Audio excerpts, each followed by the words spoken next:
Hi everyone, Throwhammer 2003, part of TGN. Back again with another review. This time I'm taking a look at Air Conflict's Pacific Carriers. Well, it had to happen. I've been spoiled of late, with so many AAA titles to review and so many games to play. But it's come to an end.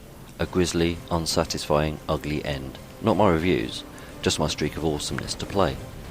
I do not want to berate someone else's work, but if people are going to trust my reviews, then I have to be honest with my subscribers and fellow YouTubers. So here's why. Firstly, the plot. Well, it's history. Air combat from Pearl Harbor attack through to the Battle of Midway and the Wake Island raids. Problem is that there is no plot, it's just a reenactment of history, and I have no problem with that, and that's the concept of the game, I think. Well, I hope so anyway. Problem is that you feel no personal attachment to what's happening. None. They could have added a real personal account or something, but nothing. It's very sterile, and that's odd, not least because what happened in real life many years ago was drenched in feeling and emotion, not to mention heartache and honour. But the game makes little or no attempt to draw you in on a personal level, in any way, shape or form. This can be understood from a simulation, but the way the game plays and handles, it even looks like an arcade event. If there are any fans of the series, I'm sorry, you won't like this review one bit. I'm reviewing this as someone who enjoys video games of all types, and has no affection for a game unless it's actually any good. Graphics are simple. The clouds rotate with you as you turn. The dolphins jumping in the sea are awful looking. The sea is bland. The ships have little detail. Explosions are lacking in any display above that of a firecracker. The planes themselves, however, do look good. Really, really good. But you rarely see them unless you're just flying looking at your own plane, which you probably will do, just out of boredom. But the planes look okay. Sounds are... I'm sorry, they're pathetic. You barely hear the, what should be, roaring of V8 engines. Guns sound unimpressive. Drop a bomb or torpedo and you hear a little whistle, and if you're lucky an explosion that equates to a fart. The musical score is the same piece playing again and again endlessly each mission. I eventually had to mute the music. It's trying to build the atmosphere and fails miserably. Hope you have some music stored on your Xbox. You'll need it. But the planes look okay. Before I go any further, I really don't enjoy ripping on a game, but this is bland and uninspired. I can't believe anyone got approval for this before release.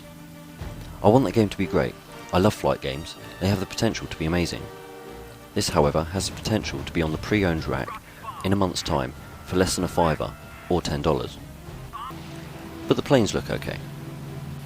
Even the flight mechanics are just plain restrictive, and it feels like you're flying under a lake made from treacle. You can only bank your plane about 60 degrees maximum on arcade handling. You can't barrel roll either. Loop the loop is the only freedom you have, and it feels like you're a blind man in a barrel rolling down the hill. Battlefield 3's jets, for example, are so much more manoeuvrable than this, and that's just one vehicle type in that game, but they're so much more fun to fly. You can opt for simulation mode, and I'm afraid it's god-awful and very unstable. It's very, very, very hard to get into. You have a few differing mission types, and good luck with each. It seems to be a common theme to have no clue to what it is you're actually meant to be doing, with little to no hints. The Watchman missions are a prime example. At the start of the mission you get told the enemy are everywhere, in the air, on sea, under the water, then you're given 3 whole minutes to examine and detect the invisible man. Luckily you can skip this mission, and others too if you choose. Which is good, because try as I might, all I found was a couple of seagulls, a shark, and what looked to be like a giant erection poking out the water. None of which were the enemy, apparently. Then the time would end, and I'd have failed yet again to spot anyone. In my mind, that means there was no enemies at all to spot in the first place. But the planes look awesome. Aside from that, you have air-to-air combat, a very bland and simple system. Aim your machine gun at the little blue dot in front of your target. When you get close enough to do some damage, it will lock on. You fire, they die. Turn and repeat until the skies are boring once more. You never feel close to the action, no feeling of threat or excitement.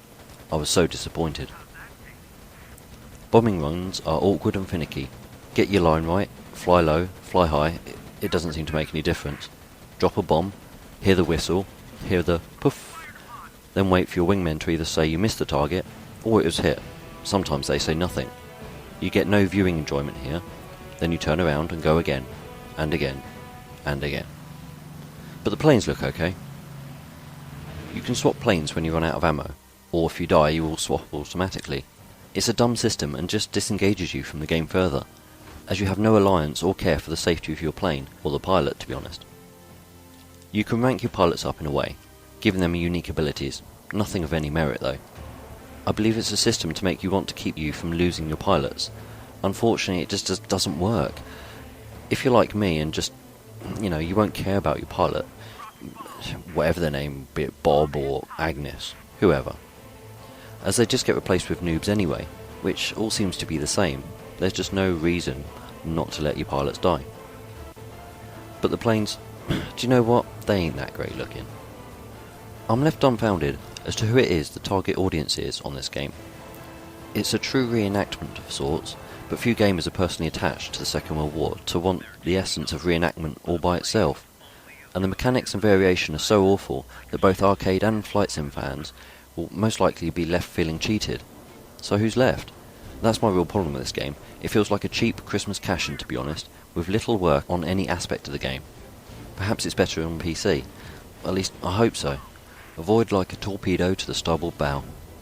Thanks for watching my review, everyone. I get the feeling I'll get a lot of dislikes for this one, but honestly, play it, then come at me. This is my personal and honest opinion, and if I save you some money, then give me a sub. Cheers for watching anyway, guys. Bye.